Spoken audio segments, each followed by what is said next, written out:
Hello everyone, कैसे हो आप लोग। आई होप आप सब अच्छे होंगे और आपकी पढ़ाई बहुत अच्छी चल रही होगी। तो देखिए, अब ये अक्टूबर आ चुका है। अक्टूबर, नवंबर एंड दिसंबर, ये 3 ही मंथ्स है हमारे पास जिसमें हम अपना करियर बनाकर अपनी लाइफ में सेटल हो सकते हैं, अपनी सारी इच्छाएं पूरी कर सकते हैं। और टाइम अगर वेस्ट करते रहे, डिस्ट्रैक्ट होते रहे, तो ये 3 महीने भी वैसे ही बीत जाएंगे जैसे ये आपके बाकी के 9 महीने बीत गए। आपको पता भी होगा कि आपने 9 महीनों में क्या किया। आप एक दिन एनालाइज कीजिएगा अपना कि आपने इन 9 महीनों में अपने अपने लिए क्या क्या किया, क्या अचीव किया। आगे की लाइफ आपको ऐसे ही स्पेंड करनी है या आपको चेंज करनी है, इस बारे में आप एक दिन एक बुक और पेन लीजिए और एनालाइज कीजिए अपना कि आपने अपनी लाइफ में अब तक क्या किया है। और आगे आने वाले 3 महीने भी आप अगर ऐसे ही वेस्ट कर देंगे, अगर आपने कुछ नहीं किया है तो फिर आप तो वेस्ट ही करेंगे। अगर आपने कुछ किया तो ये बहुत अच्छी बात है, और नहीं किया है तो फिर आने वाले 3 महीने भी अगर आपके चले जाएंगे तो आपको पता नहीं चलेगा और एग्ज़ाम आपके सामने आ जाएगी और आप एग्ज़ाम में कुछ नहीं कर पाएंगे और आप जिस पोजीशन में थे उसी पोजीशन में खड़े रहेंगे। तो आप इमेजिन कीजिए कि आप वही चाहते हैं, आप जिस पोजीशन में उसी पोजीशन पे रहना चाहते हैं, अपनी लाइफ में आगे नहीं बढ़ना चाहते, कुछ नया नहीं करना चाहते। अगर आप कोई एग्ज़ाम की प्रिपरेशन कर रहे हैं, जैसे मैं बीपीएससी टीआरई 4 की प्रिपरेशन कर रही हूँ, अगर मैंने इन 3 महीने में अगर पढ़ाई नहीं की, टाइम वेस्ट करती रही, तो मैं कुछ नहीं कर पाऊँगी ज़िंदगी में, क्योंकि ये तो मेरा लास्ट एंड लास्ट अटेम्प्ट है। इसके बाद तो फिर मैं कोई ऑप्शन नहीं है और मैं खुद भी नहीं करूँगी, क्योंकि मैंने खुद से प्रॉमिस किया किसी भी हाथ में मुझे ये सब निकालना है। क्योंकि मुझे ना फैमिली से बहुत सपोर्ट मिल रहा है, सब बहुत सपोर्ट कर रहे हैं। उन लोग इतना मेरे लिए कर रहे हैं और मुझे सिर्फ़ क्या करना है, सिर्फ़ मुझे पढ़ाई करना है, तो वो मैं नहीं करूँगी तो कैसे चलेगा। मुझे 3 घंटे लाइब्रेरी में मिलते हैं और रात के 3 घंटे मिलते हैं, मतलब एक दिन में मैं 6 घंटे पढ़ाई कर सकती हूँ। और अगर 9 महीने तक डेली भी 6 घंटे पढ़ाई करता है ना कोई, तो बहुत इनफ है। अपना एक फ़िक्स रूटीन बताइए जिसमें आपको ये करना ही करना है। मुझे ना कल बहुत ज़्यादा नींद आ रही थी, लेकिन फिर भी मैंने ती जैसे कि मैं जो मेरा जनरल पेपर है, वो मैं दानिश सर से पढ़ती हूँ। और यकीन मानिए, दानिश सर बहुत अच्छा ज्योग्राफ़ी पढ़ाते हैं। क्योंकि अभी मेरा जनरल पेपर में ज्योग्राफ़ी में अभी स्टार्ट किया है, क्योंकि ज्योग्राफ़ी मुझे इतना बहुत टफ लगता था। मैं सोचती थी कौन से टीचर से पढूँ। बट अगर आप भी बीपीएससी टीआरई 4 की प्रिपरेशन कर रहे हैं ना, तो मेरा सजेशन है कि आप ज़रूर एक बार दानिश सर की वीडियो देखिएगा। क्योंकि वो लोग एकदम एनिमेटेड वीडियोज़ बताते हैं और बहुत अच्छे से कंसेप्ट करेंगे कि पढ़ाते-पढ़ाते ही आपको क्वेश्चन के आंसर याद हो जाएँगे। और सर साथ-साथ एमसीक्यू भी कराते हैं और प्रीवियस ईयर से लेकर ही पढ़ाते हैं। और आपने तो उनकी यूट्यूब चैनल पे देखा ही होगा कितना ज़्यादा जीके जीएस के प्रीवियस ईयर क्वेश्चन कराते हैं सर। वो भी सारे क्वेश्चन जो भी कराते हैं ना, जो एग्ज़ाम में आते हैं वही कराते हैं, अपने मन से सर कुछ भी नहीं लेते हैं। तो वो बहुत अच्छे टीचर हैं बीपीएससी के जनरल पेपर के लिए। और आईएनएम तो मैं सनी सर से करती हूँ। और दानिश सर का भी आईएनएम देखा नहीं है मैंने, तो उसके बारे में बता नहीं सकती। तो जैसे कि मैं कल मैंने टारगेट दिया था अपने को कि वो मैं कंप्लीट करूँगी तभी सोऊँगी। तो ऐसा हुआ कि मैं रात के 3 बजे तक जग कर पढ़ती रही। और 3 बजे के बाद मुझे सुबह जल्दी जगना होता है। मेरे हस्बैंड, मेरे देवर सबकी मॉर्निंग शिफ्ट की जॉब चलती है। उन लोग को 8 बजे तक खाकर कैसे भी निकलना होता है। तो मुझे 8 बजे तक उठकर खाना बनाना पड़ता है। साढ़े 8 बजे मेरा बेटा स्कूल जाता है, उसको भी देखना पड़ता है। उसके बाद फिर मेरी बेटी को सुलाना होता है। सुलाकर सब कुछ काम करके फिर मैं 10 बजे तक लाइब्रेरी पहुँच जाती हूँ। लाइब्रेरी में मैं 12, 1, मैक्सिमम टाइम मैं 1 से डेढ़ बजे तक पढ़ती हूँ, मतलब 3 घंटा तो मैं डेली पढ़ती हूँ। फिर मेरे हस्बैंड वहाँ अपने क्लिनिक से वापस आते हैं, तो उनके साथ मैं घर में आ जाती हूँ। फिर घर में आने के बाद ऐसा भी नहीं है कि मुझे रेस्ट करना पड़ता है, क्योंकि मेरी मम्मी जी हैं, उनकी तबीयत ख़राब रहती है, वरना वो अच्छी होती तो हेल्प कराती है हमेशा मेरी। ससुर जी उनको क्या, उनको शुगर है। तो मतलब मेरे घर में ऑलमोस्ट सपोर्टिंग सभी है, लेकिन उनकी ऐसी-ऐसी प्रॉब्लम्स है ना, जिसकी वज़ह से मुझे ही घर का सारा काम अकेले करना पड़ता है, प्लस पढ़ना भी पड़ता है। तो अगर मैं अपना पढ़ाई को अगर अपना बहाना बनाने लगूँ कि नहीं मैं घर का सारा काम अकेले कर रही हूँ, मैं थक जाती हूँ। और ऐसा है कि मेरे घर में बैठकर कोई काम नहीं होता है, सारे काम मुझे खड़े होकर करना पड़ता है।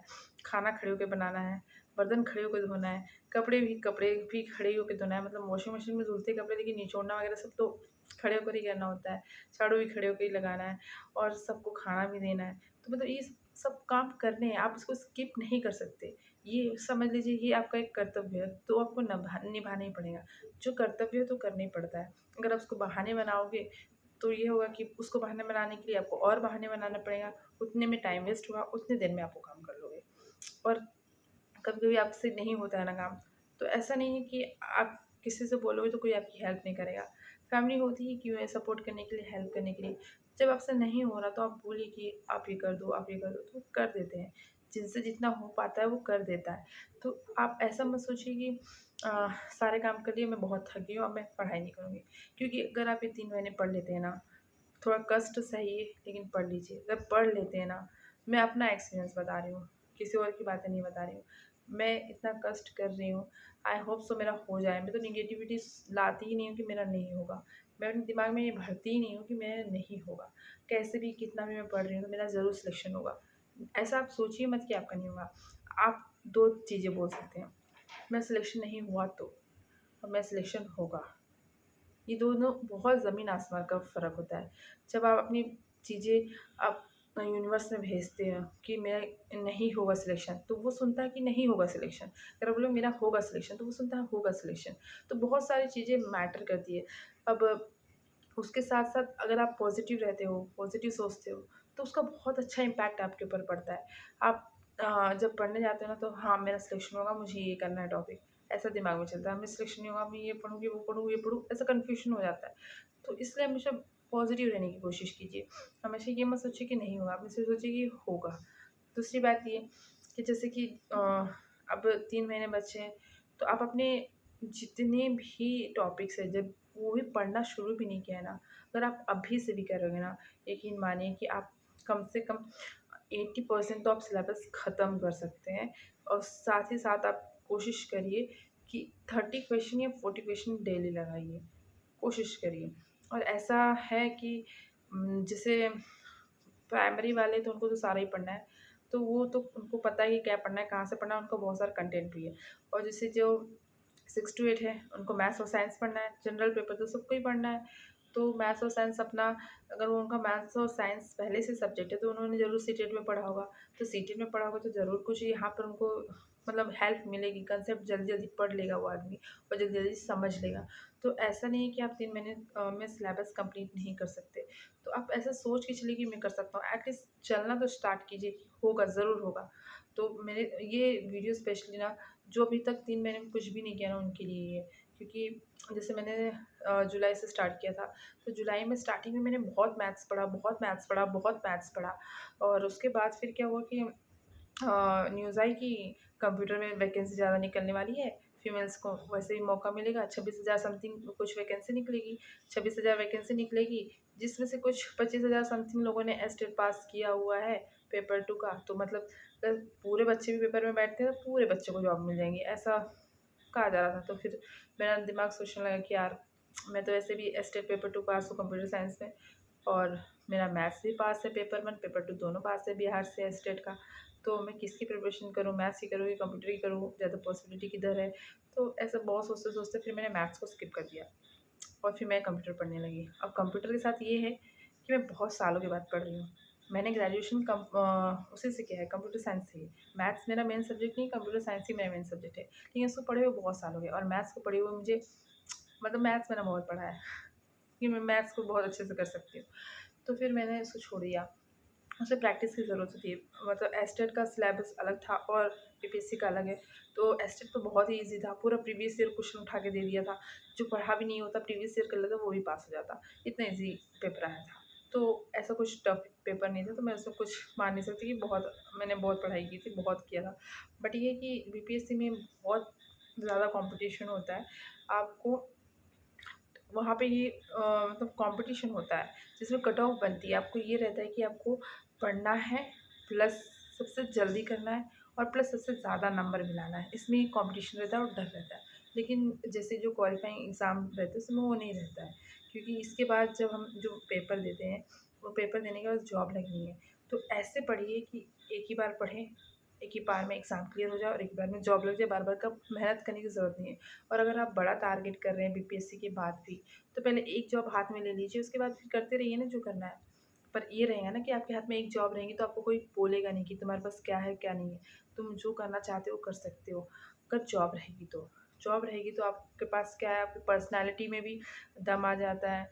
आप बोल सकते हैं 4 लोगों के बीच में, और कोई भी आपका एग्ज़ाम्पल दे सकता है। देखो, उसके 2 बच्चे थे, घर के सारे काम करती थी, प्लस काम करते-करते उसने जॉब ले ली। तो सोचिए कितना प्राउड मोमेंट होता है ना ये। तो बस यही है, ज़िंदगी एक ही बार मिली है, इसको वेस्ट नहीं करना है, क्योंकि सब कोई पैदा होता है, सब कोई मर जाता है। लेकिन अपने हिसाब से सब पैदा तो सबके सभी होते हैं, ये बात तो सच है। लेकिन उसमें अपने लिए कुछ करना, ये बहुत बड़ी बात है। और जॉब ले लेते हैं ना, ये भी बहुत बड़ी बात है। बहुत सारे लोग घर में खाना बनाते-बनाते ही मर जाते हैं, पता भी नहीं चलता, उन्होंने क्या किया, क्या नहीं किया। ऑफ़ कोर्स मैं मानती हूँ कि घर के काम करना, घर सँभालना बहुत बड़ी बात है। बट यार, मैं ये भी मानती हूँ कि खुद के लिए भी करना बहुत बड़ी बात है। भगवान ने हमको जीवन दिया है खुद के लिए भी कुछ करने के लिए। आप दूसरों के लिए भी करिए, लेकिन अपने आप को दुःख पहुँचा कर नहीं, अपने आप को दुखी करके नहीं। पहले अपने आप के बारे में भी सोचिए, तब आप खुश रहेंगे तो आप दूसरों को ज़्यादा खुश कर पाएँगे। सोचिए ना, आपके पास जॉब होगी, तो आप दूसरों के लिए कुछ कर पाएँगी, दूसरों की हेल्प कर पाएँगी, वरना आप हमेशा दूसरों से ही हेल्प लेते रह जाएँगे। तो आप खुद सोचिए, आपको दूसरे की हेल्प करना है, दूसरों से पैसे माँगना है, या आप दूसरों की हेल्प करना चाहती हैं, उनको पैसे देना चाहती हैं, दूसरों की मदद करना चाहती हैं, किसी की खुशी का मतलब किसी को खुशी देने वाली आप बनना चाहती हैं, या फिर दूसरों से खुशी लेना चाहती हैं। तो चलिए, आज के लिए इतना ही। चलिए मिलते हैं नेक्स्ट वीडियो में। तब तक पढ़ते रहिए, लिखते रहिए और आगे बढ़ते रहिए। और ये लास्ट 3 महीने आप वेस्ट मत करिए, आप तब तक मत रुकिए। अच्छा, एक कोट के साथ ये वीडियो ख़त्म करना चाहूँगी। Don't stop when you hurt, stop when you done. समझिए, आप जब थक गए हैं, आप निराश हो गए हैं, सब चीज़ों से मोटिवेट हुए, तब अपनी पढ़ाई बंद मत कीजिए। तभी बंद कीजिए जब आपने सोच लिया कि मुझे ये कंप्लीट करना है। जो कंप्लीट करना है, डेली टास्क है, वो कंप्लीट कीजिए, तभी स्टॉप कीजिए। अदरवाइज़ पढ़ते रहिए। एक दिन नींद पूरी नहीं हो रही है, तो आप सवेरे उठकर पूरी कर लीजिए, बट पढ़िए ज़रूर। Bye bye guys.